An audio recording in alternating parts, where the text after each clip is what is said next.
You are listening to Missed Apex Podcast. We live F1.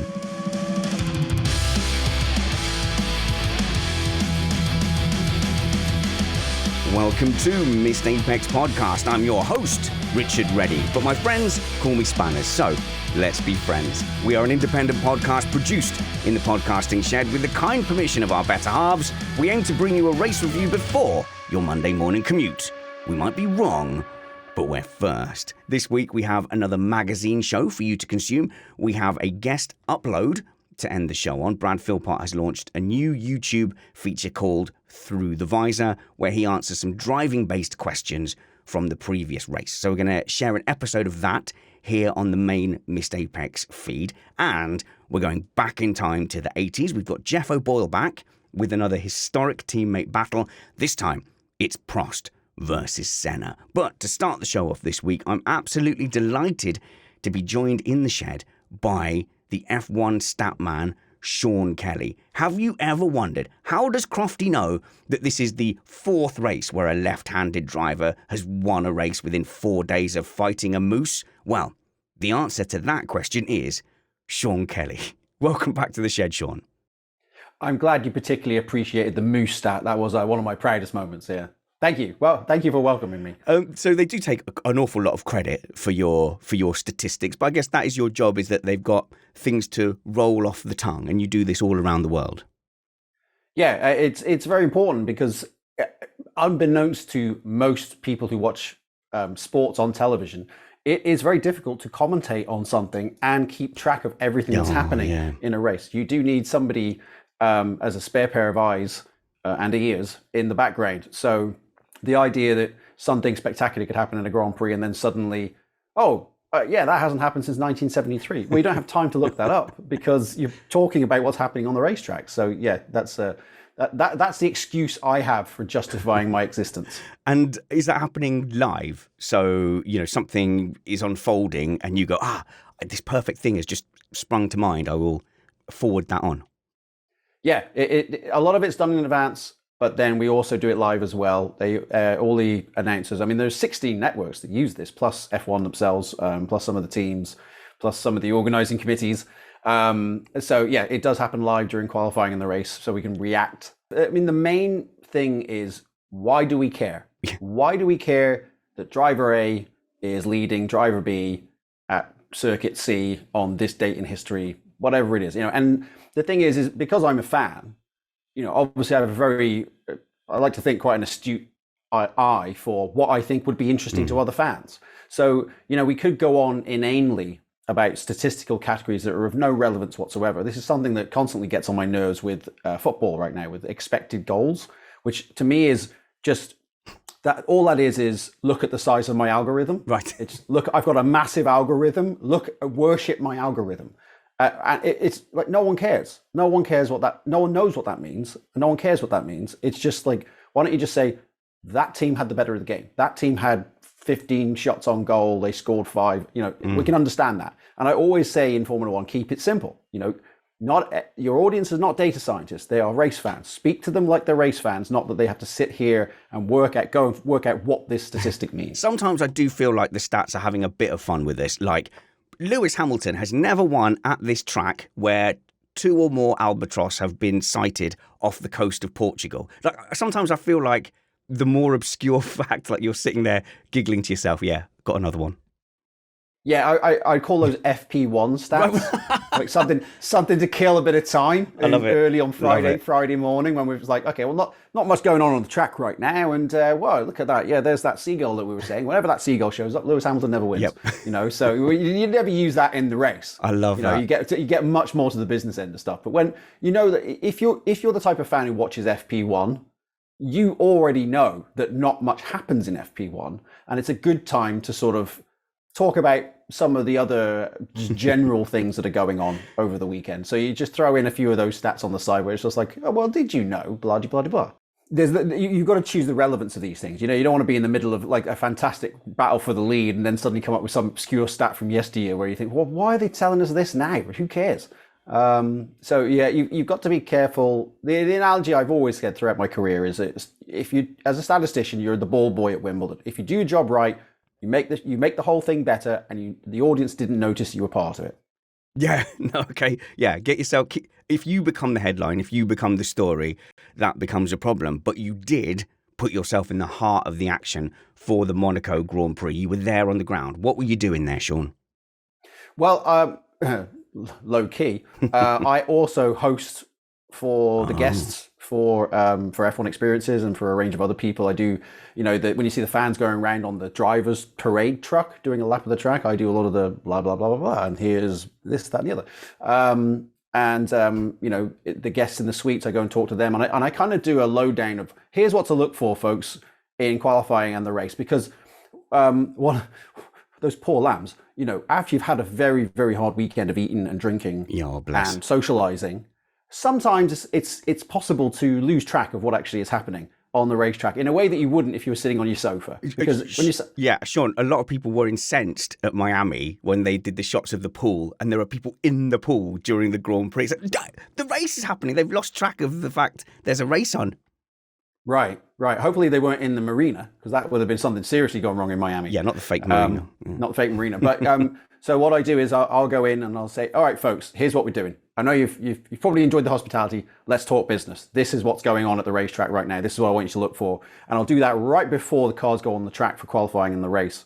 So it's like, okay, now I feel like I know everything there is to know. I'm going to go out there and really, really know what to look for. In Monaco, I was doing that. It was an extraordinary weekend in Monaco. So we had so many places that we had to do it from. I did FP3 from the Hermanho penthouse, which is the building that overlooks Saint Devote. So I was on the rooftop of that building. And if you go to my Instagram humble brag page, humble bragtogram, we should call it really. I took an amazing panorama, because even I was like, wow, I've never seen it from up here before. Like I can see 3/4 of the racetrack from this balcony. So you can see the start finish straight, and then up to Casino Square. All the way up to Massenet, and then I could see them coming out the tunnel and coming all the way around the back and the swimming pool complex. It was amazing. It was like watching Skate Electric. Somebody up there said, it's like watching Skate Electric from up here, isn't it? Machines, like, get some binoculars. It was like, wow, actually, what a great analogy. It is like Skate Electric. So I did that. Then qualifying I did from the Miramar Hotel, which is overlooking Tabac. And then the Grand Prix itself, I did from the Sirocco, which is a very famous super yacht, which is used in the reality show Below Deck, which is a very popular show in the US. And we were supposed to be joined by Heidi Klum. And that would have given me an opportunity to make up for an incident 19 years ago at a racetrack where she was stood literally right over my shoulder, and I completely ignored her. I had no idea she was there. Wouldn't have recognized her anyway.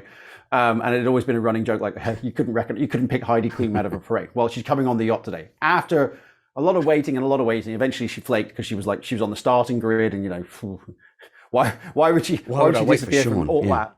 Yeah, why would she disappear from that to come round to this yacht? So it was like, yeah, she never showed up in the end. But there we go. Maybe in another 19 years. Oh well, okay. I mean, me as a hater of the Monaco experience from TV, everyone always says to me, you have to be there to appreciate it. So I suppose you're going to give me lots of anecdotes about how you had to be there to see the thrill of cars being held up by Alonso by 3 seconds a lap. Yes, I will. I will contribute to that. And I will say that if you've not been, I totally get it. I totally get it. You knew when the red flag came out, when they had free tire choice. Yeah, that was dry weather. It was like, this is kind of come back in 45 minutes and, the positions will be the same. Which is unfortunate. And obviously that is something that as a sport we should remedy. Having said that, when you are at the track, and I don't mean you don't have to be on a yacht or anything. You don't have to all this but it helps. Stuff. It doesn't hurt. So obviously, you could be up in the cheap, where the cheap tickets are on the hillside, just to be there, and to be in that incredible situation where the roads are open in the evening. The road car traffic are going around. We can walk on the track. There's parties going on the track. It's just mayhem, chaos in Monaco, and it's all part of it. It's like in a way that never happens at a real racetrack, because it's all very orderly and organized. Monaco's just make do and mend. Like, just, can I get through there? Yeah, all right, go through there. I don't know if I'm even allowed to, but screw it, I'm going that way. And it's like that all weekend, and it's amazing who you bump into and who you see. I would hate to see it disappear from the calendar. I accept that the racing in full dry conditions does need a bit of a look, but the event as itself, there is no equal.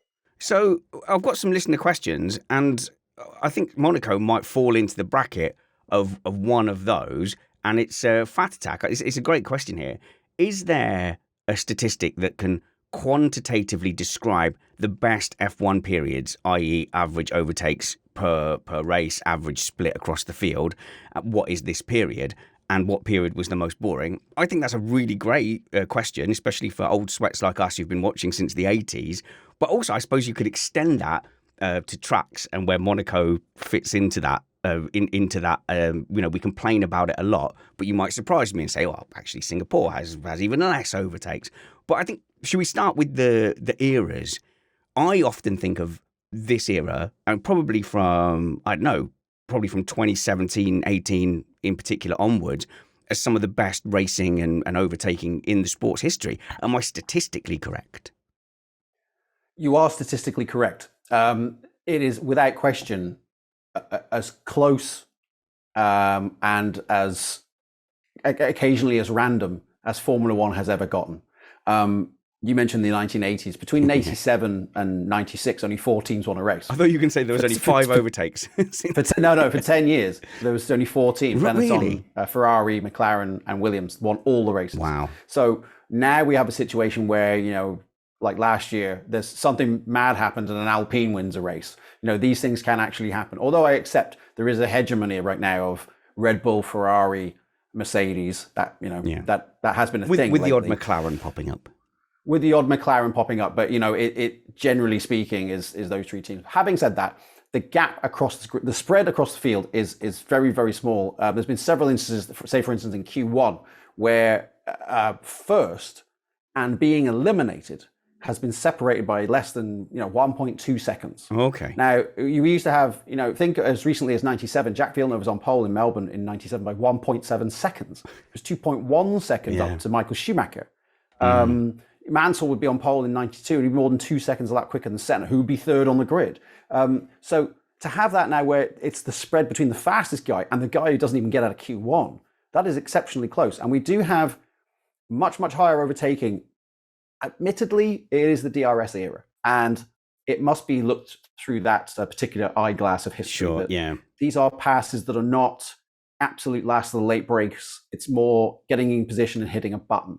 And I do accept that sort of overtaking is not, it's a cheaper form of overtaking. But it is overtaking, and it is better than having nothing. In China 2016, we had 128 on-track passes. That's the record. So it's we've had that. We've also had races with no overtakes since overtakes started being recorded, which I think was in 1982. Memory serves me right. We've had 2 Monaco Grand Prix that had no overtakes, 2003 and 2021. We didn't have that this week. We had something like 5 overtakes in the wet. But they weren't on telly, Sean, so you definitely had to be there to catch them. They weren't on telly. We wanted to tease you. We wanted you to use your imagination. Like there's been an overtaking move back there, folks. Just imagine what it might have looked like. But yes, Monaco, unsurprisingly, bottom of the list when it comes to on-track passes. In the last since 2016, it's averaged 7 on-track passes per year, at least by the start of this year. The second worst is Australia, which is why we had the big changes at the track this year. The average is 14 on-track passes per year. And the others, usual suspect, Imola. Imola's very low on the overtake total, and Singapore as well, though we haven't been there for a little while. Singapore's not great. The really good ones, Bahrain is actually a great place to start a season because Bahrain tops the bill among all the tracks that are on the calendar this year. That averages 46 on-track passes per race from 2016 onwards. The next one, Baku, Azerbaijan, is next on the list. So that's another really good place because, of course, you've got that very long period of flat-out running. Interlagos is really good. That's up in the 40s. Oh, and surprisingly, good. The outlier, the surprise entry on the list, Paul Ricard. Paul Ricard is actually very good for overtaking. You wouldn't think it was. Because people think of it as being a very, very dull location for a Grand Prix. And yet, it is one of the easiest tracks on which to overtake. I'm really disappointed in Paul Ricard not kicking off and sparking, because when we first went back there, like Nico Hulkenberg put off one particular dive bomb, and I thought to myself, if there was gravel or grass or a wall there, he would never have made that overtake attempt. And I thought the freedom would sort of encourage a little bit more racing, and it's not quite sparked. And I don't know why. No, I mean, notwithstanding that Verstappen caught Hamilton and passed him for the win with a couple of laps left last year.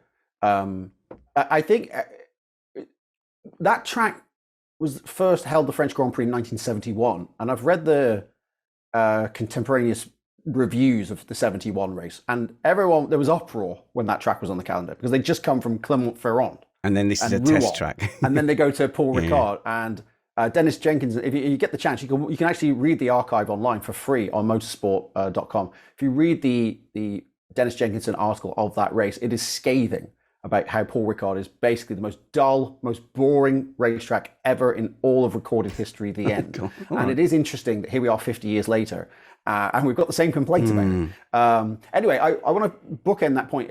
The question also said, what was the most boring era? Yeah. Well, of course, that's subjective. I mean, if your favorite driver is winning all the races, you might say, I really enjoyed 1992. For me, my favorite driver was Nigel Mansell. I didn't even watch the Monaco Grand Prix in 1992 because it was so boring. Mansell won every race that year.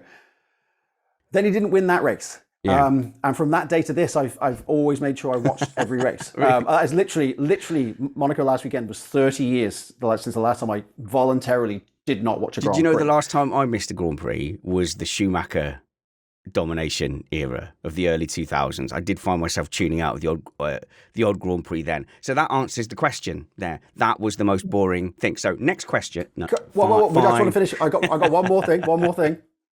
You are right. Schumacher in 2002 was a very dull era. I think the only time all season that somebody got on the podium who wasn't driving for Ferrari, Williams, or McLaren was Eddie Irvine's Jaguar Monza in 2002. So that was really dull. Schumacher was on the podium in every Grand Prix that season. It's the only time it's been achieved in the modern era.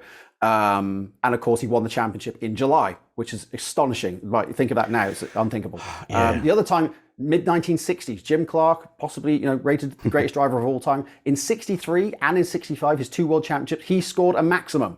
It used to be that you had the best 6 scores of the season. He had as many wins as you could have scores, so he could not have scored greater. And in 65, he skipped Monaco to go and win the Indy 500. That's how dominant he was. So if you were a Jim Clark fan, you could say that was kind of dull. Yes, maybe. And I think I just want to defend DRS for a moment, if that's all right, Sean. I know it gets a lot of stick, but I think there's lots of forms of racing, and all the way from karting and endurance racing and sim racing, where even though there's not big, heavy braking zones, perhaps the cars, can comfortably take more corners than, say, a single seater at a higher speed might be able to.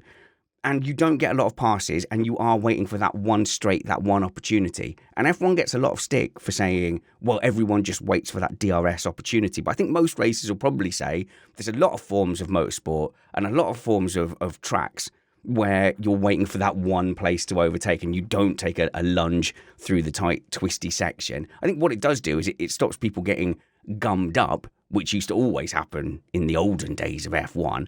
I know DRS is a sticking plaster, but I don't think it's as bad as everyone has made out. No, I agree. The thing is if DRS were not there, I would go as far as to say that Formula One would not be as popular as it is now. This boon of interest caused by Drive to Survive. None of this would be happening if it was all after you, Claude, who can't get past. Yeah. There has to be an opportunity to overtake, and I accept that it's not an ideal opportunity to overtake. We'd rather have late on the brakes, locking up, all that kind of stuff. Yeah. But it is still better than nothing, and hopefully, the regulations changes this year are the first step towards weaning our way off of the DRS addiction that we've had in F1 now since 2011.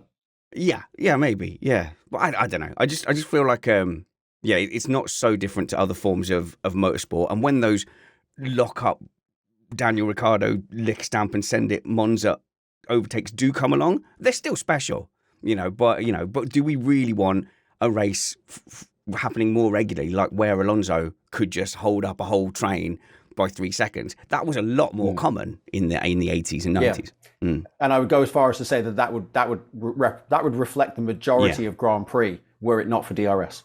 Awesome. Let's move on to the next question. I just love that any question that the listeners ask, it does come off the tip of your tongue. I would love to tell you that he's cheating with a bank of notes and statistics in front of him, but a lot of this does just seem to roll off of your brain.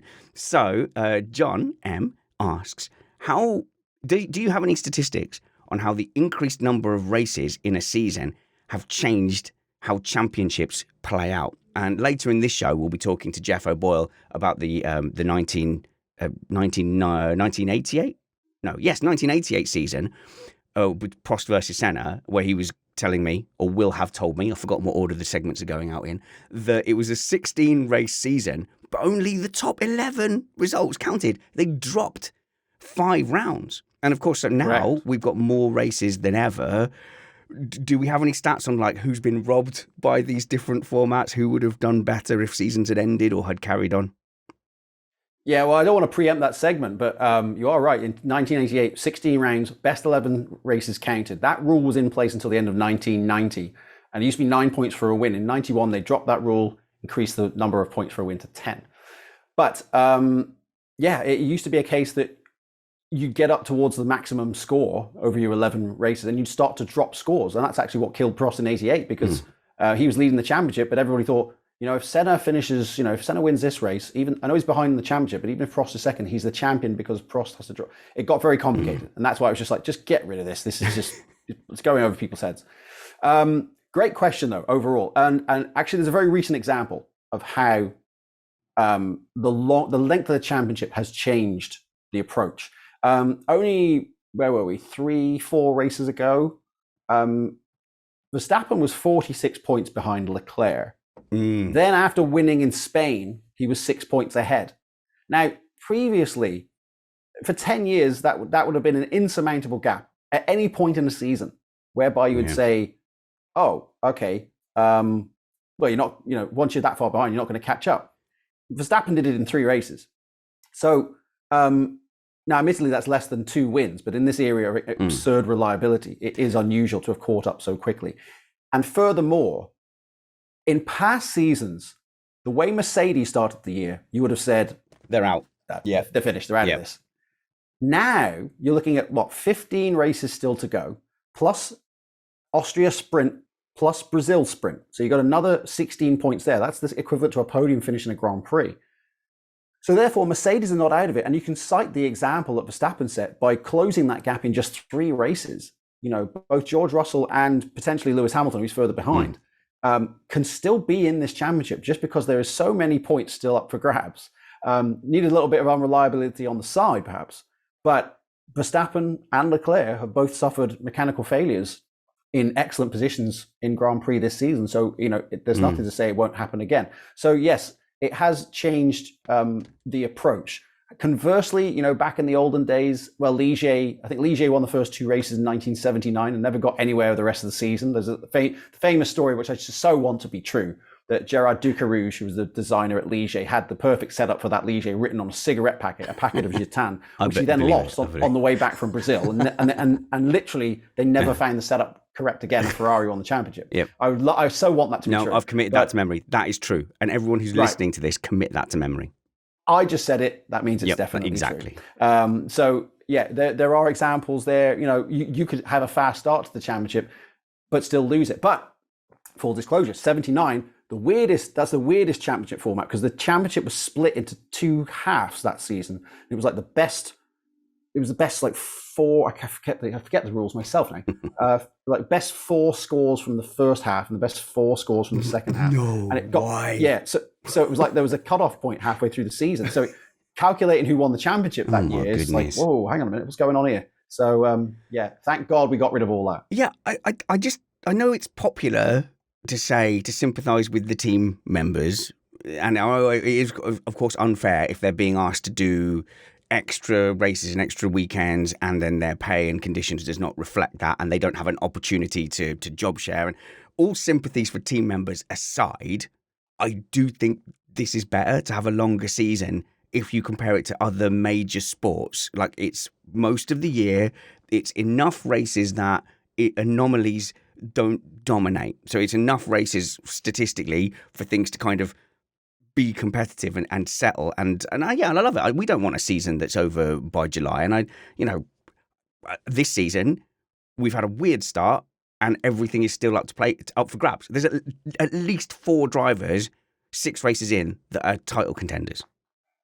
Yeah, I do agree with you. It is definitely you're very unlikely to get a fluky world champion. I mean, that's part of the reason why I said last year. That's good. Yeah, it's part of the reason why I said last year Verstappen Hamilton was the greatest season we've ever had in F1 history. Never before had we had 2 drivers from 2 different teams so closely matched, run into each other several times, so overtake each other, re-overtake each other. And of course, it all ended in that massive fight in Abu Dhabi. But that doesn't take away from the fact it was a great season. And if I may add, this is not a statistical note, but a human. An ergonomics note, if you will, about the length of the season. There's people like Franz Tost saying, if you can't stand this, then maybe you should get a job outside of F1. Well, I just flew British Airways Club World to and from Monaco, and I live in California, so it's 11 hours to Heathrow. All right, bragging. And the reason I'm bringing this up is because normally I'd be in economy. Yeah.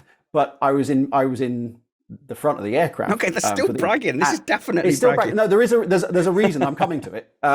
Because I said, if this is what flying's like, then I understand why certain people would say, if you can't stand it, then get another job, because they don't fly in economy. Yeah. Because it was like being in a different aircraft. You got all the room, you can spread out, you can sleep, you can all. It's easy. It's no air. That you're in the front of the aircraft, you can't hear the engines. Even the turbulence is less because the seats got better damping. So I understand. They do not live in that world where mechanics are in the back and getting really, really physically battered up by this length of this season. So it's very easy to sit in club world and say, what are you all complaining about? But you're a football fan, aren't you, Sean? Or is this too delicate a time to talk about football and Liverpool? Carry on. For the listeners, Sean is visibly shaken and perhaps tearful. Sorry about that. But a good season for Liverpool nonetheless. But if you remember, 2 trophies. If you remember, there was a time when the Premier League, started up, and at a similar time to British teams getting involved in Europe again, and all of a sudden we were introduced to squad rotation, and it was just, this was the new reality of football, was you couldn't play the same starting 11. Surely it's just got to be the same for F1 teams. You can't have the same mechanics and strategies every single race. You're going to have to start rotating them like a lot of sports do. Well, potentially. I mean, I would say that was more a question for people who are, team managers and so on. And I don't know how that would be impacted by it's not a stats the question, budget cap. I don't know how it's impacted by the budget cap as well. And there might be operational snafus that you get as a result of having to rotate people in and out and so on. So that's more of a team question. But I do take your point. What I don't want is people getting burnout. And I've seen with my own eyes people are getting burnt out, even after coming back from COVID, where we had all this period where there was no travel. Suddenly back in 2021 and now in 2022, it's like, wow, it's just relentless all the time. I mean, I'm not going to Baku and I'm taking a break because I don't want to go from here to Baku to Montreal. Like, it's a crazy, crazy travel schedule. But I'll have some sympathy for the argument of, some vocations are very involved. And, I was in a vocation when I was a younger man, and I suddenly went, do I want to be doing this when I'm 35? No. And I found something else to do. So I'm not saying it's not beyond the pale that some sports, and this is a sport after all, it does require a certain level of physicality, of involvement, of commitment, of being away. And I certainly understand those pressures, so I'm not being unsympathetic. But let's steer you back to some stats questions, Sean. I like this one. It's a crashing question. And there was quite a few crashes at Monaco, actually, from the buy-in drivers. And let's see, this is from Tack. He says, statistically speaking, who has been the crashiest driver? And then he makes a particular driver, which I will not include in the question. But I wonder if we'd be surprised statistically at who had the most crashes. And is there a metric for that? I wonder if the driver that you're not mentioning is in the answer to the question as well. There is a possibility. I don't keep statistics on crashes, and here's why. It's subjective. You can decide for yourself. Like, did he crash it? Was he hit? Was it outside influences? Was he hit? Was it because it was a sudden rain shower? Was it the tire was going down? Do I decide that was his fault or not? And then you can every statistician in the world will have a different answer. You'll always have all different numbers. So I don't keep those numbers. But I would say, just in terms of raw failing to finish, obviously you've got drivers who started like one Grand Prix and didn't finish, so they retired from 100% of their starts. Win, yeah. But if you discount that, if drivers had quite a few Grand Prix starts, like Piercarlo Ghinzani, eternal favorite of my Twitter handle, on my Twitter feed, I always try and bring Piercarlo Ghinzani into everything because he's the most obscure 1980s driver who was always there. I mean, he raced the entire length of the 80s and people don't remember him. He retired from 75% of his races and he raced all through the 80s. Andrea de Cesaris, aka Andrea de Crasheris, people who love to think that he was a crasher, and he was a crasher. I would say that he retired from 70% of his races. What? He retired 70%, and he raced 210 Grand Prix, I think it was. Wait. He crashed out 70% of 210 Grand Prix. Yeah. I almost don't believe you. That's in 1987, and maybe even in 86 as well.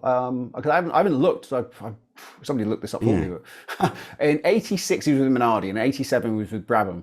And if memory serves me right, he didn't actually reach the flag in either of those years. I know he definitely didn't in 87. Oh my God. He never got to the checkered flag, but he was on the podium. Here's the weird thing: he was on the podium at Spa.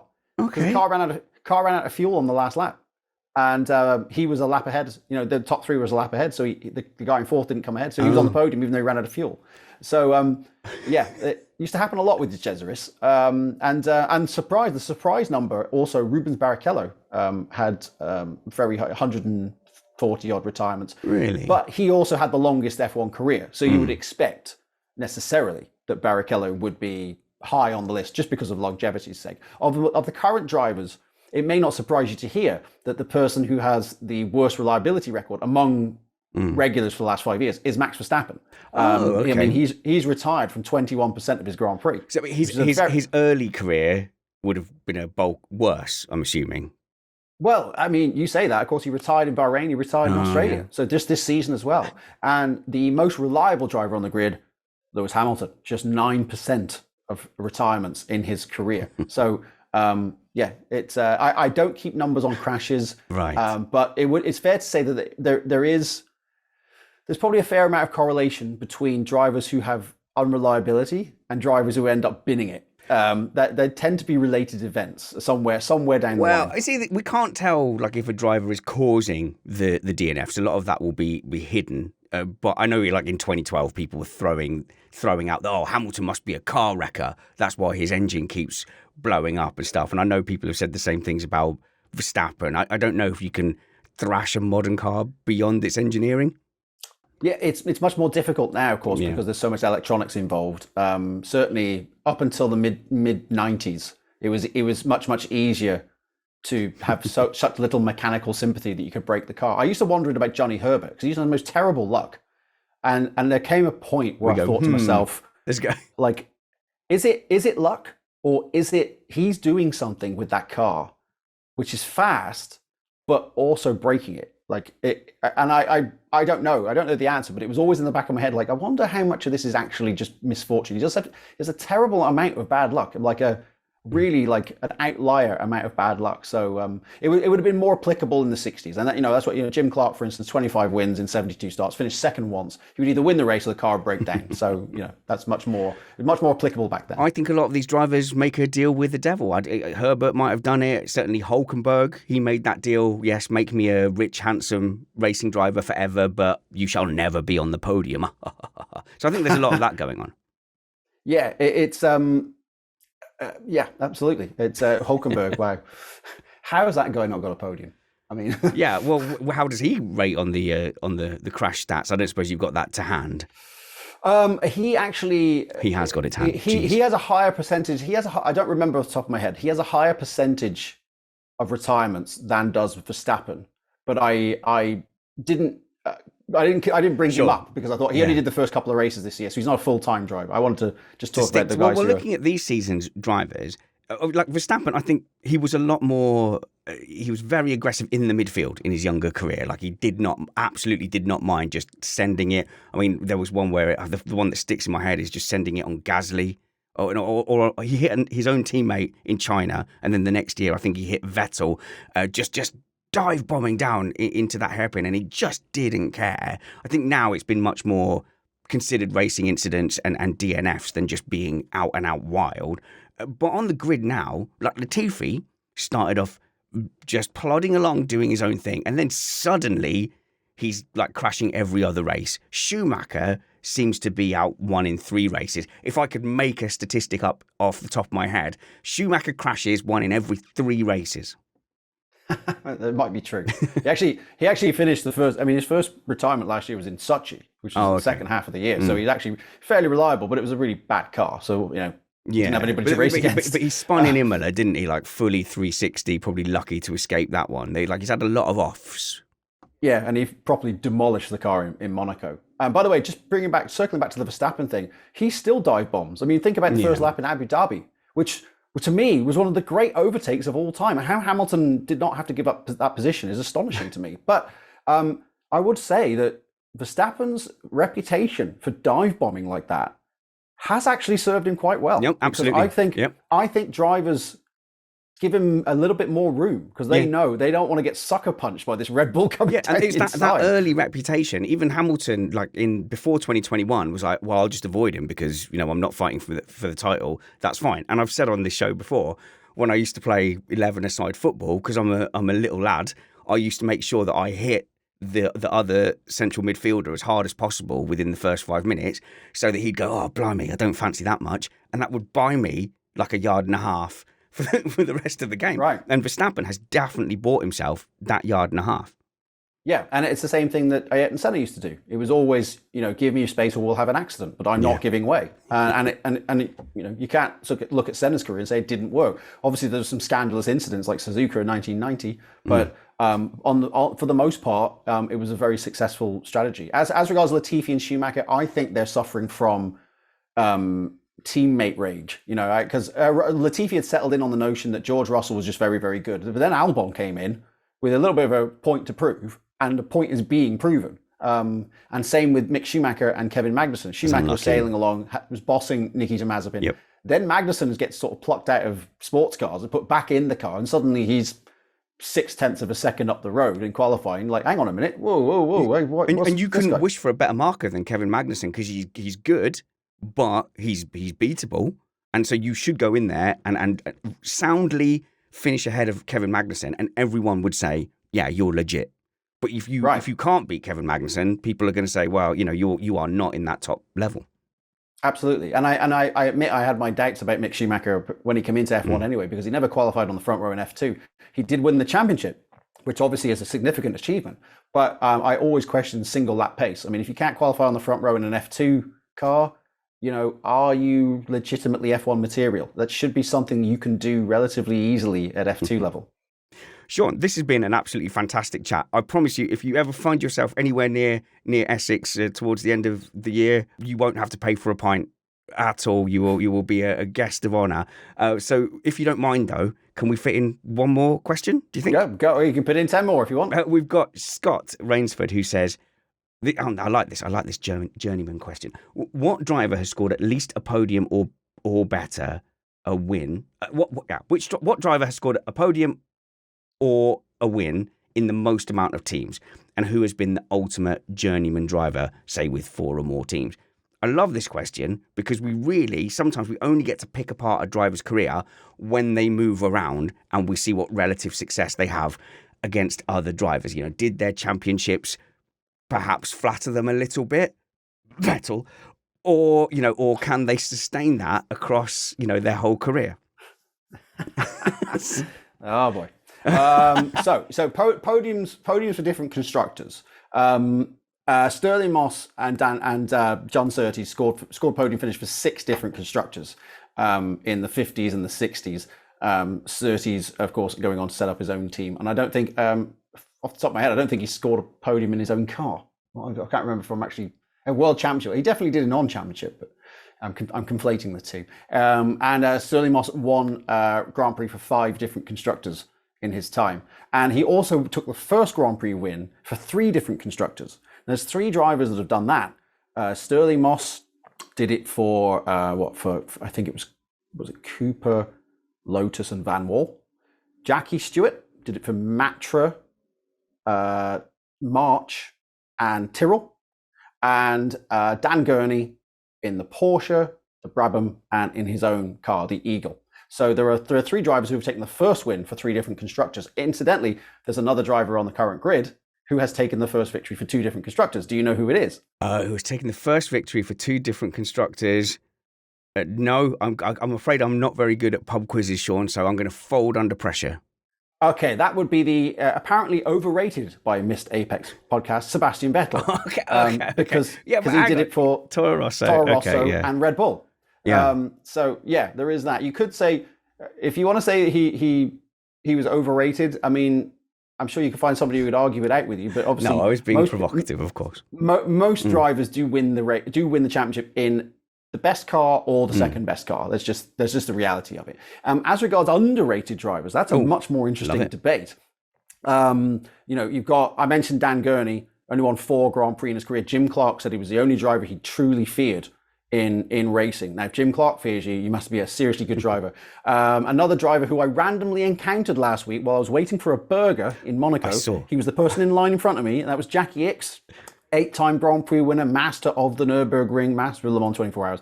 Only won 8 Grand Prix. He was 2-time World Championship runner-up. There's him as well. And another one, Chris Amon, who, by the way, I think you asked who drove for the most different teams. Chris Amon, I think, drove for something like 15 different constructors. Really? It was insane. Yeah, I think he has the record. He never won a Grand Prix, finished second a couple of times, led nearly 200 laps in his career, never won a championship event. Why did people keep wanting him at the team? Was he a paid driver? I can't remember now. He started out because he started really young. That was part of it. He was only 20 when he made his Grand Prix debut, which in 1963 was really, really young, when the average age of the Grand Prix grid was much, much higher. So for a 20-year-old to be on the grid in 63 was exceptionally unusual. Yeah. Go ahead. I wanted to ask ages ago with the Cesaris, the Crasheris. You were saying 70% of his races he was crashing. Was he a paid driver? Why were people employing him? Basically, yes. De Cesaris throughout his career was sponsored by Marlboro. If you look at pictures of drivers throughout the 80s and the early 1990s, you would often see a patch on their suit that would say Marlboro World Championship Team. But it wouldn't be racing for McLaren, for instance. They'd just be racing for whoever. De Cesaris would be racing for Real, which was a blue car. But it would say Marlboro World Championship Team on his thing. Marlboro sponsored a lot of drivers on the grid at that time, and he was one of the World Championship Team. Thus, he had the funding to buy a seat, and that afforded him longevity in the sport. Right. Might not have gone to other drivers. So he was a walking advertising hoarding, but Yes. So many of them are, of course. But yes, it did help him out. I think it probably got him in at McLaren originally, and then of course Ron Dennis came in, who was not all that keen. Because that happened after De Cesaris joined the team. And De Cesaris was out on his ear shortly thereafter because he hired Nicky Lauda, which is a pretty good upgrade. It's a good upgrade. But at least, he would have been on camera a lot for the crashes because they would have been on there. And Matthew Carter, who was team principal at Lotus, has said on this show that they did consider putting sponsorship on the underside of Grosjean's car to maximize. I once said that. I said that to the late Dan Weldon once. After his rookie year at Indianapolis, because he had a great run at Indianapolis the first year, the Indy 500, and it ended with him crashing at turn 3 and the car rolled. And I said, you should put your sponsorship on the floor of the car next year. I mean, just think about it. It would be brilliant. It'd be on the front page of the newspaper. I love one driver to just do that race after race, and just that one time where the car flips, there's like a little message on the barge board. And you've actually, the thing is. I'm not sure he found it funny. I think he thought, I'm sure it's great for you watching me going upside down at 200 miles an hour. I can assure you from my seat, it wasn't quite as funny. No, I'll bet. And you've inadvertently answered Daz the Gardener's question there as well, which says, who were the greats that didn't achieve the high stats? Like Jim Clark, Dan Gurney was a suggestion there as well from Daz. Yeah, and also there's another one I always put on the list is Tony Brooks, well-known from the late 1950s. Won 5 or 6 Grand Prix. Just recently passed away. He's one of the most recent Grand Prix winners to pass away. He was the oldest, actually. He was the last Grand Prix driver still alive who had won a Grand Prix in the 1950s. The late Alan Henry, legendary F1 journalist who I worked with in the first few seasons of my Grand Prix career, once asked Moss Sterling Moss, who was your dream driver lineup? And you say Jim Clark and Tony Brooks. And if Sterling Moss says Tony Brooks is good enough, that's good enough for me. That's absolutely fantastic. Thank you so much for your patience answering all these questions and trying our best to make us jealous of your yacht in Monaco, flying business class. I love that. Like, no, I'm not boasting. I'm making very serious points about the future of F1. I'm making very, very. But I was in business class. Souvenirs. I haven't got any souvenirs from Monaco at all. Sean No Kelly souvenirs whatsoever at any point. Thank you very much, Sean. I hope you'll join us again in the shed soon. I suppose we should all go and check out Sean Kelly, Virtual Statman, on Instagram. Please do. And on Twitter, same handles. Yep. You can find me, and my DMs are open. So be as abusive as you need to be. And also on TikTok, but it's mostly you doing jump rope, which is something you've recently got into. That's actually a bootleg account. That's obviously the fan club. It's it's not me, but you could tell it's not me because they dance a lot better. Sean Kelly, thank you so much for your time. Pleasure as always.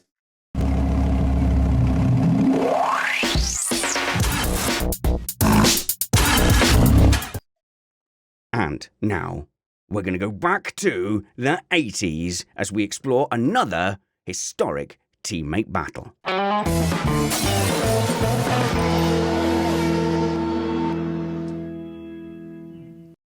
Now then, we get to continue what I am very pleased to say is a very popular segment, and that is our historic teammate battle segment. And to help me out with that, I'm going to bring in Jeff O'Boyle. Hi, Jeff. How's it going? Hello, Spanners. Very well, thanks. How are you doing? Yeah, I'm doing well. Last time out, we did 2007 with Fernando Alonso and Lewis Hamilton. And I was not only familiar with that, it was still very fresh in my memory, as was the Multi-21 one we did with Mark Webber and Sebastian Vettel. But we're going back a little bit further this time. Yeah, back to 1988, 1989. So for anyone who doesn't know, and I'm sure most of your viewers and listeners do, this was the battle of all battles between teammates. It was Prost versus Senna. Okay. So at that time, though, Jeff, I know you're significantly older than me. Around this time, I was like 7 or 8 years old. So whilst I have a shadow of a memory, I can't remember having lived it, if that makes any sense. Yeah, it's going back a little bit now, but since then, there's been an awful lot that's been written and said about it. The Senna documentary is as good as it was, focused largely on the battle between Prost and Senna. But I mean, we'll try and remind you of a few of the key points if that helps. Well, obviously, let's just have a quick look at these drivers and how their careers ended. So in this teammate battle, it was a more experienced Prost and a young upstart Ayrton Senna. Ayrton Senna ended up with 3 world championships, all his championships with McLaren. He did. Yeah, he won in 1988, 1991, 92. Oh, I see. And then Prost as well. So Prost ended up with 4. Where did his championships come from? Yeah, so Prost won in 85 and 86, took a year off winning in 87 and 88 was Senna. 89 was Prost again, and then 93 was his final season. But as we'll get into a little bit later, Prost could have won 1 and arguably 2 more championships during the sort of Senna-Prost era. The could have, eh? The could have. So which team were Prost's titles with? Prost won with McLaren in 85 and 86, and he won with Williams in 1993. Okay, fantastic. So to set the scene then, we have like we said, a veteran Prost and this relative newcomer, not quite a rookie, in the form of Senna. Yeah, so that's exactly right. Senna joined Formula One in 1984 with the Tolman team, had one exceptional result in that race, which was Monaco in the wet, when he was hunting down Prost, who won the race, and it was stopped early. The feeling was that Senna could have caught and possibly overtaken Prost to win that race. But that sort of put him on the map. Then he had a move to Lotus, a much more competitive car in 1985, and then he'd won 2 races in each of those, in the Lotus, Detroit, and one other, and then got the promotion to join double world champion Alan Prost. So Ayrton Senna now is revered by Senna fans in an almost, godlike status. He's been immortalized in F1 history. He's seen by many up there with, Schumacher, Hamilton, as amongst the very best. At this time, I can't remember if was he seen as a rising young star, or was he kind of being brought in to carry Prost's luggage? Yeah, he was seen as a rising star and something pretty special with a lot of potential. But the truth is that Prost was history doesn't remember it this way, especially because of the Senna movie, but Prost was a generational talent. He was absolutely outstanding. Already a double world champion, meticulous in setting up the car, but obviously incredibly fast as well. Although Niki Lauda, his former teammate, was getting on a bit, he dominated Lauda when they were teammates together in McLaren. So he was expected to win. But what happened in the first 6 races in 1988 was Senna took pole 6 times in a row, and that kind of woke everyone up that Prost wasn't in for an easy ride. Ah, okay. And that's interesting, talking about his prowess of setting up a car and the engineering side. That's why he had the nickname the Professor? Yeah, the Professor, the Prof.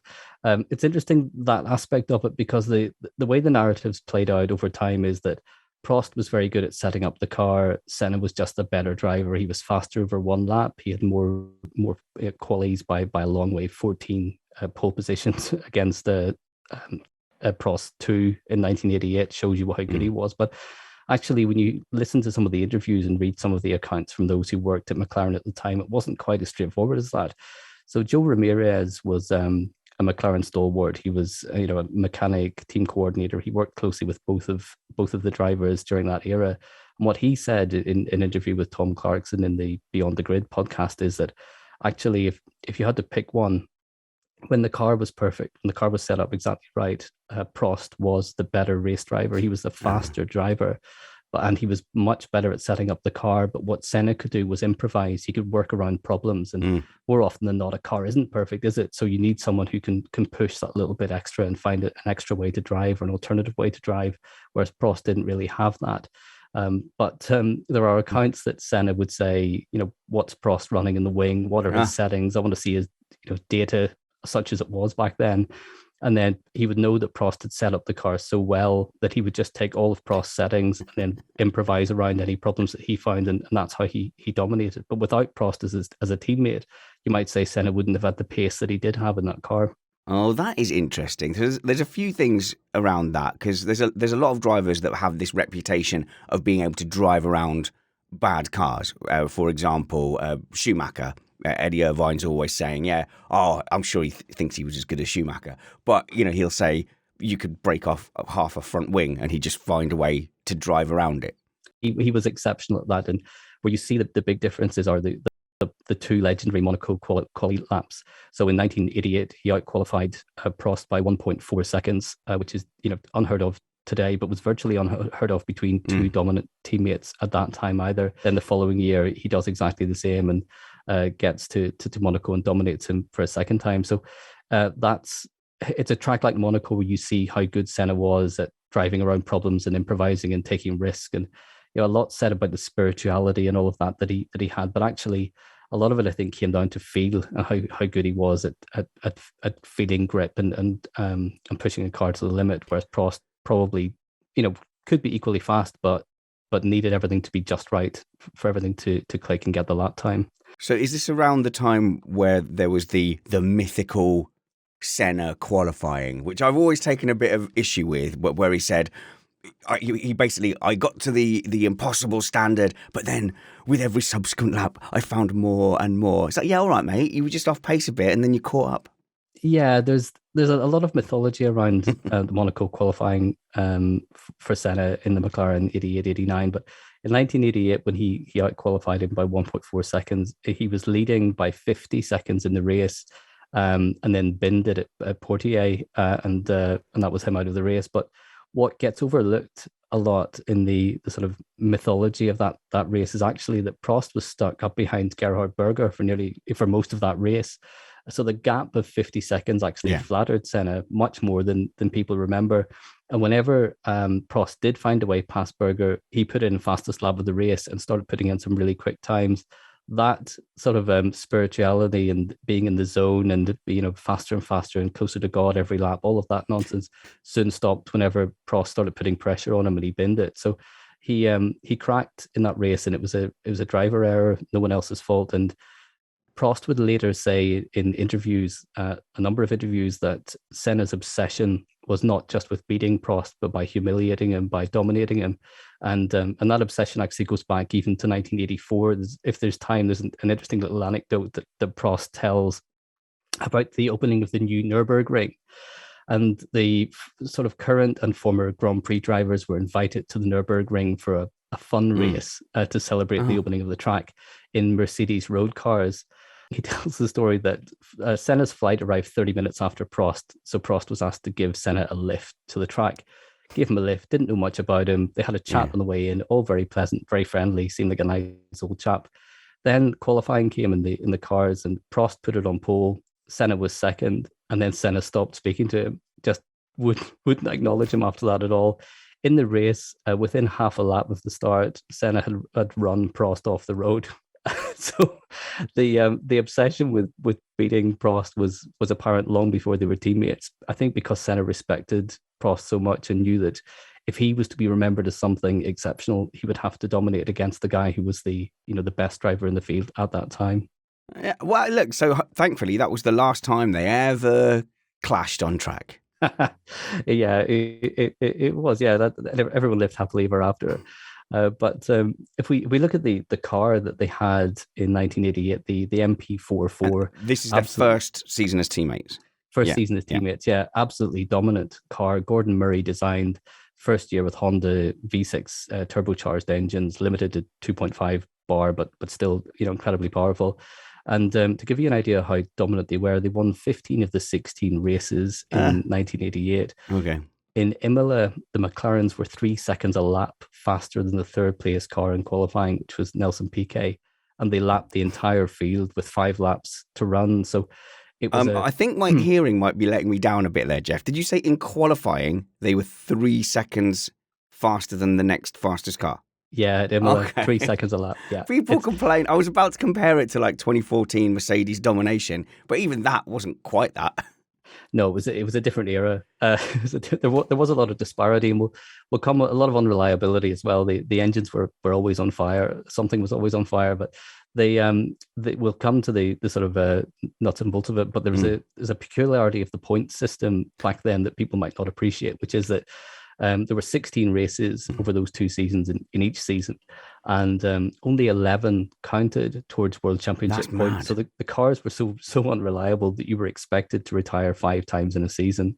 There were some teams who aspired to only retiring 5 times in a season, but we'll see when we get to the points for 1988 how that played out slightly. So that's something I had completely forgotten. In my head, there was a one dropped round. I didn't realize it was as many as 5. So what they're saying is mechanical issues shouldn't decide a world championship. And we can look back in very recent history and we can say, oh, maybe 2016 mechanical issues had a big part to play in how the maths worked out. But actually, modern cars are much more reliable and finish many more races than cars of this era. Yeah, I mean, some of the races from this era, this 88-89 season, one of them only 9 cars finished. There were points down to 6th place. So you get some anomalies in terms of who finished in the points around that time.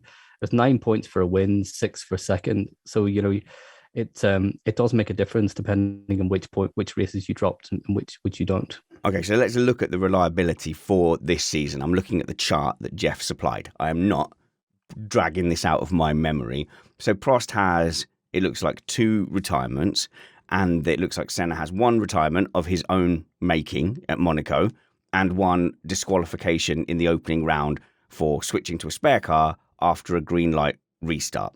So there, Senna's made 2 errors, or at least infringed the rules and then made a driving error, and Prost has had 2 retirements. So Senna's mistakes are just completely wiped out by this rule.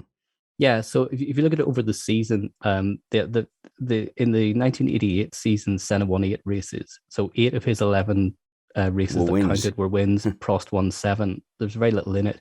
But Prost never finished lower than second in that whole season. Wow. He only had 2 retirements. But the way the point system works, because of the 11 out of 16, It was very close. Senna won the championship 90 points to Prost's 87. But if every round had counted, Prost would have won that championship by 11 points. So it's an anomaly of the point system that Prost hadn't picked up a third world championship in that year. So that's by more than one race win, because it was only 10 points for a win there. So that's like saying he would have won by 27, 28 points that season. So was that anomalous, that dropping 5 rounds? It carried on 1989. It had it as well. I can't remember exactly when they started to phase that out. I suppose when reliability improved, but yeah, it was the same for both seasons. But 88 stands out as the one where the results should have been the other way around if every race had counted. If you had drop rounds now, let's say if you had 5 drop rounds now, you look at drivers like Alonso, who when they're outside of the top 10 go, oh no, my gearbox is not quite, I can't pull the gear, honestly. No, it's interfering. There's interference. I'm going through a tunnel. I'll have to come in and box. I think half of the grid would just park it. Half, a third of the races, they'd go, wow, I'm 14th, sod it. Yeah, I think these days they probably would. And Hamilton got a lot of flack, of course, for saying we just saved the engine, guys, and then went on to do pretty well in the end. It would probably be a smart move to save the engine a lot of the times with these. I think overall, I'm glad there is no drop round, and 5 seems excessive. Yeah. It does. But whenever you watch some of these races back and you see how many cars are parked up on fire at the side of the track, it wasn't as excessive as it might seem at the time. Yeah, no, fair enough. The most exciting thing about watching late 80s, early 90s F1 sometimes was just waiting to see if the positions would change due to a failure. So you'd sort of doze off and go, oh, wake me up when Berger's or Lacey's Ferrari conks out, and that would be like the most exciting thing to happen towards the end of the race. But let's talk about the dynamic between the two. When in that first season did the gloss of any potential camaraderie start to fade? Well, publicly, it didn't really fade too much until we get into 1989. But privately, Prost was already having concerns about favoritism or perceived favoritism within the team, not necessarily from McLaren, but from Honda. So Senna had driven the Lotus, the JPS Lotus, with a Honda engine in 1987, had established a really deep relationship with the Honda engineers. It was already well established within the Honda family. And then whenever Honda joined with Senna in 1988, I've seen it reported that the dynamic was such that Senna was a Honda driver in a McLaren car and Prost was a McLaren driver with a Honda engine. Oof. And when we look through the results and the race reports and the races for 1988, there were those first 6 races where Senna had outqualified Prost fairly convincingly. Then we get to France, and Prost tells a story around this time when he said that the way the turbo mapping worked didn't suit his driving style. It suited Ayrton's driving style much better. So they went testing at Paul Ricard. He fed back to the engineers at Honda how he wanted the mapping to be set up. They didn't do it for the next race, but then they rocked up at Paul Ricard, and suddenly the engine worked exactly in the way that he'd asked for it. He outqualified Senna for the first time and won the race. And he says later that there was a lot of perceived favoritism. There were boxes an engine would arrive saying special for Ayrton on it, and that fed into his. That's a bit obvious. Yeah, it's a little bit obvious. Who knows who wrote it? Senna might have written it himself to wind him up, but Prost claimed that at a lunch with the head of Honda engineering in Geneva that actually they did admit that some of the younger engineers did favor Senna.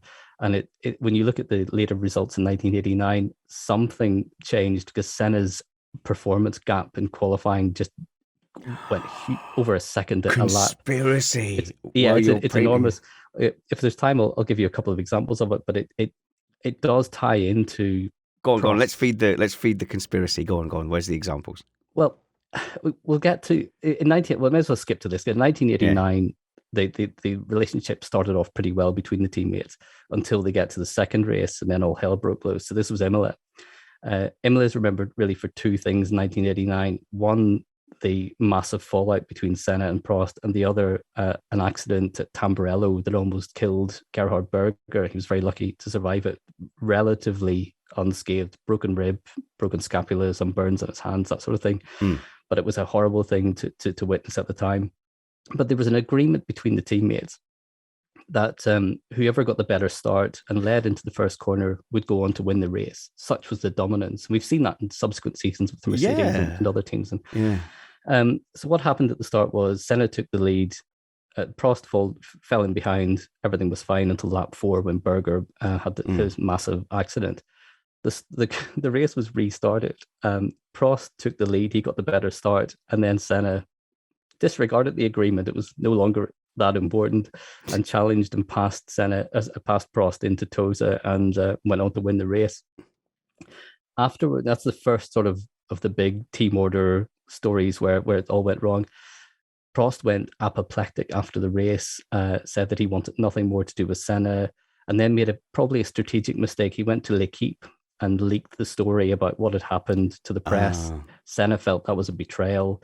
But interestingly, Senna's mind, Prost said that Senna worked to his own rules and no one else's, and in his mind he didn't think he ever did anything wrong because it was always within his own rules, even if that involved driving someone off the track. And in this case, the way that Senna rationalized it in his own mind was to say, yeah, there was an agreement, of course there was, but that only applied to the first start. It didn't apply to the restart. So if you wanted an agreement for the second start, you should have had that. That's quite childish. That's quite childish. But look, Prost must have been irked from the first championship. So to sort of tie that in a bow, I've just been staring at this table of results between them, and Prost's results are first, second, first, second, first, retired, second, retired, first, second, first, and you don't win the championship from that. He must have been feeling sick after that season. Yeah, I mean, publicly he said he was very happy for the team and he already won 2 championships. He didn't mind, but I'm sure he wanted to put things right in 1989. And that probably fed into the tension at Imola and possibly a slight overreaction to Senna just taking advantage. It was sort of like Multi-21. It was the same sort of thing, although that blew up quite badly, didn't it? So, So are you saying that, they had a dominant car, but McLaren didn't want them to actually race? Because that wouldn't really wash now, would it? People would get very upset. Yeah, it's kind of the Schumacher Barrichello years again, isn't it? Or Massa. It wouldn't wash these days, but they were so dominant, and it was obviously one of them was going to win the championship. So they decided that this was how they would play it out. And did that hold? So this agreement thing, so there was no more agreement now for the rest of the season. No more agreement, no more speaking to each other, no more sharing information. A wall was divided between the two sides of the garage, and this is where things really unraveled because.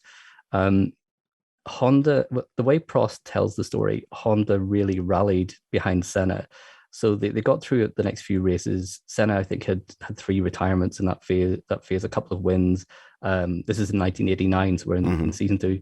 And there wasn't much in it. They get to Italy at Monza, race 12 in the season, Prost leading by about 10 points. And he said that was the most difficult weekend of his racing career, and he almost sort of retired on the spot because he turned up, he had 1 car and 4 or 5 mechanics. Seems fine. Senna had 2 cars and 20 mechanics. Right, okay. That race. In the end, Prost won that race, and he decided he was going to Ferrari for 1990 to get away from Senna. And on the podium, he celebrated by dropping his bottle of champagne down into the Tifosi underneath to signal that he was coming to them. So, not a subtle way of celebrating, but that was race 12. There were 16 in total, so there were 4 to go. Now, this is where Prost starts in his interviews to talk about favoritism and that suddenly he rocks up in Monza and Senna was 1.79 seconds faster in quali. And he said, yeah, that's a joke. He might have been faster in qualies, but it's a joke. There's no way he was that much faster. So I look back at the gaps between them in qualies for 1988 and 1989. Forgive me if you hear the rustling of paper. No, we like some stats being dragged out. It's very interesting because you think Prost just making excuses, isn't he? He wasn't as fast. Why don't you just drive faster, dummy? All that sort of stuff. And you look through the gap, and in 1988, the gap over the 16 races was 0.44 of a second in quali. Senna over Prost. In 1989, it was 0.85. So it's gone up 4 tenths. Yeah, that's not that exceptional. But when you start to look through the results track by track, it's quite exceptional. So there's hardly anything in it. And then you get to the sort of sharp end of the season. You get into Italy at Monza. So you go Monza went 0.3 of a second was the gap in 88. 1.79. 1.79. Yeah, that's slightly suspicious. And does that carry on then for the rest of the season? Senna just decided to up his game in the last few races of the season. Yeah. But this is when you remember Prost was ahead by about 10 points in the season. So if you had any additional resources within Honda and you wanted to make sure Senna won the championship, this would be the time to deploy them. Well, by the time we get to Japan and Australia, there's no actual recorded results. No one scores a point after Spain. So it reminds us of how the season ended. Yeah, so it ended. The story of this rivalry is kind of a tale of two Suzukas, really, because in 1988, Senna stalled, started in 14th place. Within 25 laps, had caught Prost and passed him in lap 28 to win the title. It was all very dramatic, lovely stuff. No controversy. Suzuka 1989 was the first of the sort of two collisions that would happen in subsequent years. 1990 was the next one. So Prost was leading by 16 points at this stage going into Suzuka. There were 18 points left on offer, 9 points for a win. Suzuka and Australia still to come. Senna had to win the last two races, as I said, to get the 18 points. He dominated in quali by 1.7 seconds, but Prost got the better start and actually dominated the first half of that race. Senna stopped for tyres, came out, and the chase was on. So Senna had incredible pace in the second half of the race, caught Prost, and then went for one of the most controversial moves in the history of Formula One at the Casio Triangle chicane. He was quite far back, made the lunge, and the door was closed by Prost. The two came together. Prost retired. Senna got a push start, cut across the chicane, and then went on to win the race. And with it, you would think the world championship. Unfortunately, that's not how it played out. And this is where the politics started to get involved in the conspiracy theories about the French mafia and not mafia in the real sense, but the relationship between Prost and Jean-Marie Balestre, who was the FIA president at the time. So despite the fact that in countless races previously, when a car had spun or stalled or gone off wide, they would cut across the chicane to get going, and off they went. No advantage gained, clearly. Because you've spun, Yeah, because you've spun. That's not really the fastest route to spin and then cut the chicane. But in this case, the FIA disqualified Senna from the race for cutting the chicane and fined him $100,000, gave him a 6 month suspended ban for being a dangerous driver. So it was bit heavy-handed, you might say. And if you were in Prost's camp, I'm sure you would do everything you could to help. But it didn't help, with the idea that there was an impartiality within the FIA. So Prost won his third championship in very, very controversial circumstances. That sounds like it's Abu Dhabi 2021 level controversial. But in the end, looking at the points total, it didn't make a difference as they both retired in Australia. Was that controversy free? Well, it did make a difference in the end, actually, because there were only 9 points for a race win. So Senna would have to win a Suzuka and Australia if Prost finished second in each of those to win it. But having Prost out of having Senna disqualified and Prost not finishing anymore meant that Prost still led the championship by 16 points going into the last round with only 9 available. So it didn't make a difference to the result in the end. But you're right, they both retired in the final race. Wow, that's exhausting and emotional. I feel like I want to go back and catch a little bit of that era. And then so that leaves them with Prost on 3 titles and Senna on 1. And this probably goes down as one of the great teammate battles in terms of significance in history. Yeah, for me, it's number one. I think it had absolutely everything. 2 generational talents in the same team with limited team orders, I suppose. It had politics. It had, allegations of team favoritism. It had collisions on track. It had, espionage off track. It had absolutely everything. And in each season that they were together, the 2 seasons at McLaren, it went down to a shootout at Suzuka in really sort of spectacular circumstances. In 1990, then, of course, a lot of people might remember that in 1990. Prost had gone to Ferrari by this point, and it went down to Suzuka again as to who was going to win the title.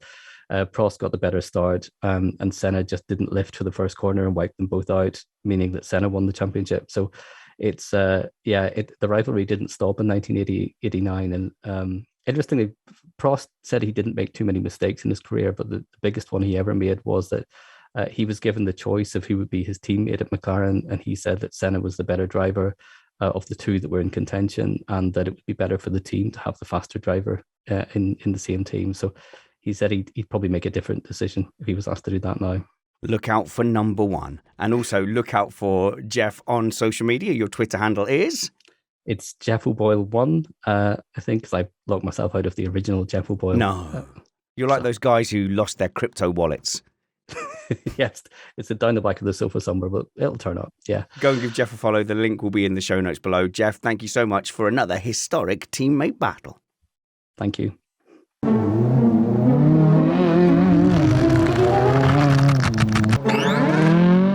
Ooh, I love me a little bit of recent F1 history. We've explored statistics this week on Missed Apex podcast, and we've dived into the past of historic teammate battles. And next up, we're going to have some of your driver questions answered by a very competent race driver who has a much better handle on life behind the wheel than the likes of me and Matt. So Brad has started a new YouTube series called Through the Visor, where he just tweets out asking for questions and then answers some of those questions, mainly around driver and driving focused stuff and based around the recent Grand Prix. So there's a couple of really interesting topics about the Monaco Grand Prix, some of which we covered in the race, some of which we missed. But I think Brad's got a great perspective, and every now and then we're going to have a guest upload from this new YouTube series that he's doing. However, if you want to catch all of them, follow the links in the show notes below and go and subscribe to Brad's channel. But enjoy the latest upload of Through the Visor.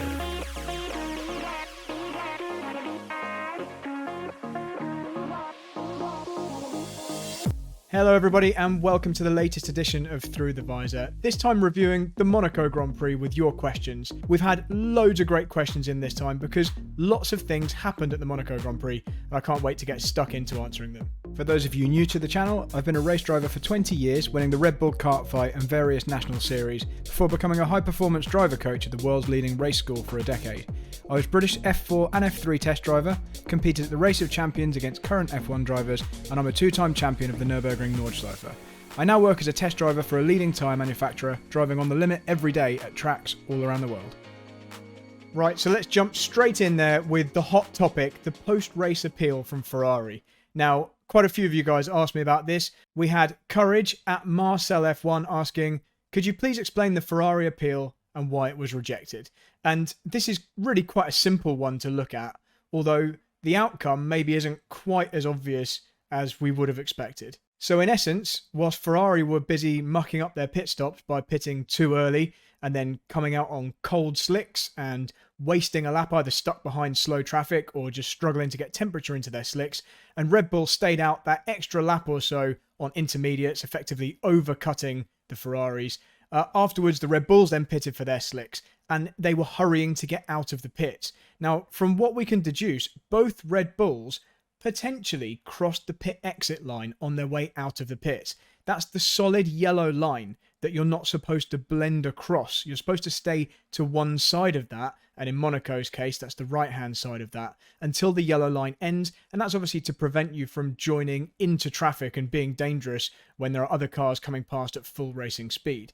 Now, we were actually running live on board with Verstappen on the live international feed when he looked to get a little bit sideways and potentially run across that yellow line. And I tweeted at the time that I thought that was a pretty obvious pit lane exit violation. Now, Ferrari pretty sensibly put in an appeal after the race because they thought, obviously, that they could get maybe a position or two back from this if Perez and Verstappen had infringed this rule. Now, here's where it gets a little bit more tricky. The onboard footage we've got doesn't clearly show Verstappen crossing that line, and we haven't seen any footage of Perez, so we've only really got Verstappen's to go with. What you see is he exits the pits on cold slicks whilst the track is damp, gets on the power a little bit too hard on the exit, or maybe just carries a bit too much speed at the pit exit, gets sideways, corrects, turns into the slide, but that obviously walks him wide, it walks him to the left, And at the very least, we can see from the onboard that he drives onto the yellow line. And we've also got some outside shots, some still pretty grainy shots from the car behind, showing what looks like him either driving directly on top of the yellow line or potentially slightly past it. Now, in the race director's notes for this weekend, it was very specifically written that in accordance with Chapter 4, Section 5 of Appendix L to the ISC, drivers must keep to the right of the solid yellow line at the pit exit when leaving the pits and stay to the right of this line until it finishes after turn 1. Now, that would tend to mean you're not allowed to even touch the line. So it shouldn't really be an issue whether or not the car was fully past the line, whether one of his tyres was past the edge of the yellow line and effectively over the top of the next piece of bare tarmac, asphalt. It should just be enough that he touches the yellow line and it should be a penalty. But just to further confuse this, as Crofty points out on Twitter, the FIA's own sporting code states that drivers must not cross the line. Now, that seems to be a bit of a contradiction with the race director's notes for the weekend, which effectively implies that they're not even allowed to touch the line. So we have two conflicting FIA rules going on here, which is not surprising, but very frustrating because this shouldn't be the case. We shouldn't have a race director making a specific note which contradicts or at least makes it confusing to judge what should be a pretty black and white rule. So section 18.1 of the FIA Sporting Code says, no part of any car leaving the pits may cross this line. Now, crossing the line would imply that they are allowed to touch it, they're just not allowed to cross it and appear out the other side. And that's where it's unclear whether or not Verstappen has done this. You can try and judge for yourselves from the grainy images we have here, but this is really the best we've got. And I believe this is why the stewards ruled in Red Bull's favour, because they couldn't say for absolutely certain whether or not Verstappen had fully crossed the yellow line. In my opinion, I think it looks like he has, and it looked on initial viewing from the live pictures that he had. And Lando Norris was penalised from a similar onboard camera view where it was impossible to tell if he definitely crossed the line at Barcelona and had his qualifying lap deleted for being over a white line. And they had similar kinds of evidence for that. So again, potential inconsistency from FIA stewards, but we've kind of grown to expect this over the last couple of years, unfortunately. So next up, Arno Tine asks, haven't seen much of it on air, so would you give us your detailed look at the Hamilton-Ocon clash and subsequent penalty? Now, this is a really juicy one, and I'm going to explain why. Now, we were all watching the live feed when we saw Hamilton trying to get past Ocon whilst Hamilton was making the most of his new intermediate tyres. And there were a couple of times where he got a really good run, he was all over the back of him. But in particular, on the TV pictures, we saw Hamilton go for a move down into turn 1. And it looked like he got a significant overlap, and to my eyes, Ocon just turned directly across on him. And we later then heard Hamilton complaining about being put in the wall, but we never saw that on the TV pictures, and the commentators just seemed to assume that they were talking about that first incident that Hamilton was complaining about being turned in on. And he then asked later on, are any of these incidents being reviewed by the stewards? Now, I've since uncovered, through looking through some different YouTube videos, the actual reason that Ocon was penalised. And in my view, both of these incidents should incur a penalty for Ocon. The first one we'll go into in just a moment, but let's have a look at the reason Ocon was actually penalised. This is what we didn't see on TV. Hamilton gets a run down the pit straight and makes a decisive move to Ocon's right-hand side and gets a significant overlap. He then just gets put in the wall by Ocon. Ocon just moves across on him, and then later complained on the radio about his penalty, saying he didn't do anything wrong, he didn't think that was a justified penalty. And in fact, we can hear from Ocon himself in his post-race interview, where he says, I went to see the stewards just now to review the images, and there's a new rule that apparently all drivers agreed to, that now when we're both alongside and when somebody's attacking, if you don't leave the room, then it's a penalty, which I never heard of. I'm a bit surprised by the penalty. I think the opinion of everyone is that it should be a racing incident, nothing else. So yes, all these efforts for no reason. We could have stayed home this weekend. Now, I'm afraid, Esteban, I'm going to have to strongly disagree with you there, because this is not a racing incident. This is actually a very dangerous driving error by you. You cannot just drive across when a car has an overlap. And the fact that he thinks this is a new rule is a bit bizarre. I mean, this is something that we all understand. If there is any significant portion of another car alongside you, you can't move into that space. In essence, you cannot occupy a piece of track which is already occupied by another car. This is just a fundamental of racing etiquette. So this is a pretty clear slam dunk penalty for Ocon, and he's lucky that neither of them sustained significant damage. Hamilton had some end plate damage, but didn't really affect him, and they both pretty much got away unscathed. So now let's look at the incident we all saw on TV, and we can judge that one. So Hamilton gets a run down the inside of Ocon, has again a significant portion of the car alongside, as you can see from the still images, and Ocon just turns towards the apex as if there is no car there. Now I appreciate Monaco's tight, it's difficult to get two cars round side by side, but Hamilton had absolutely earned the right to be there. There was no reason for Ocon to assume that Hamilton would have just disappeared, and he again causes contact by just turning into a space which is clearly already occupied by another car. Now, what quite often happens in these incidents is the car that's attacking, the car on the inside that is being turned in on, sees that there's a car turning in on them and tries to escape. They try and back out of that situation. It then ends up looking like they've made front to rear contact with that car in front, when in fact what's really happened is they're the only one trying to avoid contact, and because of that they end up further back and the contact happens at the rear of the car in front, at the front of the car behind, making it look like the attacking car has tapped the back of the car in front, when in actuality what's happened is the attacking car is just trying to escape damage and trying to avoid contact because the car in front clearly has no interest in that.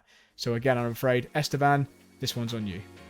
Chris Ratcliffe asks, how does a driver approach a section like the swimming pool at Monaco, where you have to be right up to the barrier on one side of the car while looking through the apex on the other, also dealing with those rapid focus changes?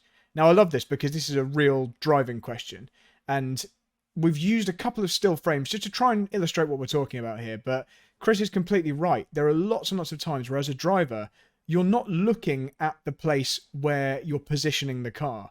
You're looking at the next apex or the next braking point or the next turn-in point.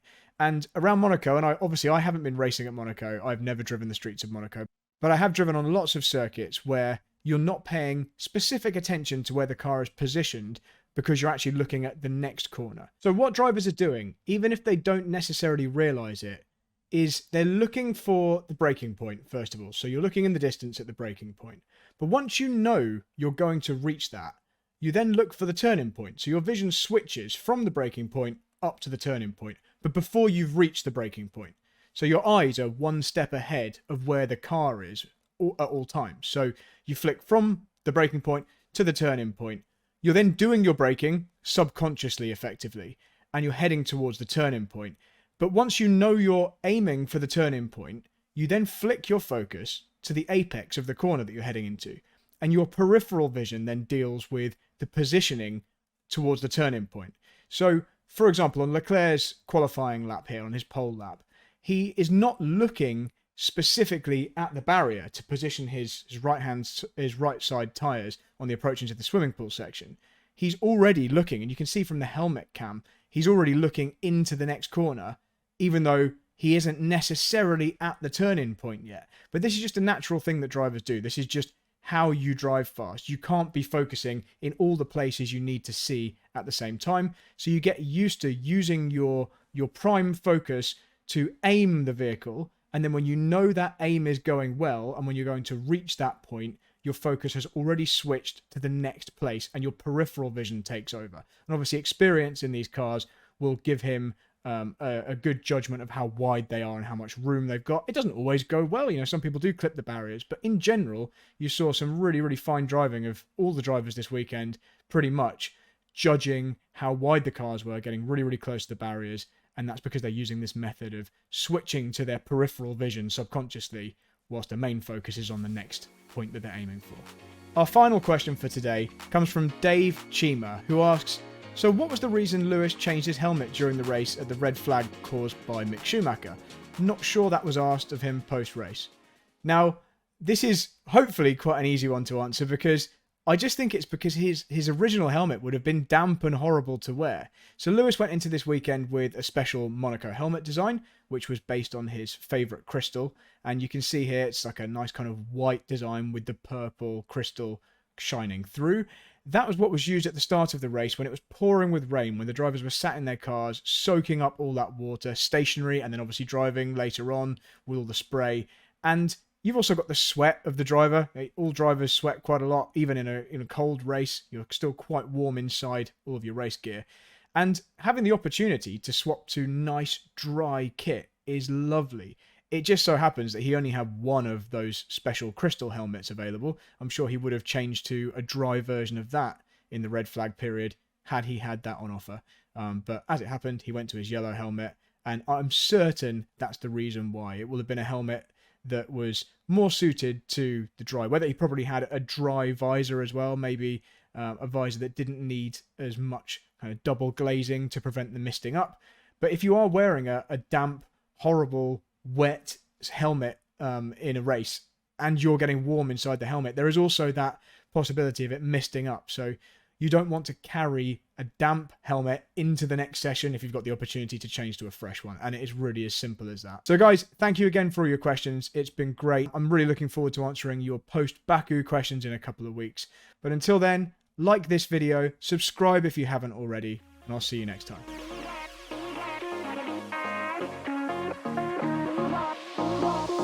Very good. Well done, Bradley. Keep it up. Go and do more of that kind of thing. I hope you enjoy these magazine segment shows. We are going to try and catch up with Uncle Joe during the week, but if we can't, we're going to have a Baku mailbag. And in any case, we do love receiving your feedback. We are getting much better at answering those questions that are posed through our mailbag at feedback@missedapex.net. But I promise you something, we've always read them. So when you've sent us very encouraging and nice things via email, it has landed, and we do very much appreciate it. If you want to encourage us to keep doing this kind of thing, we are a Patreon-supported podcast. So patreon.com/missedapex.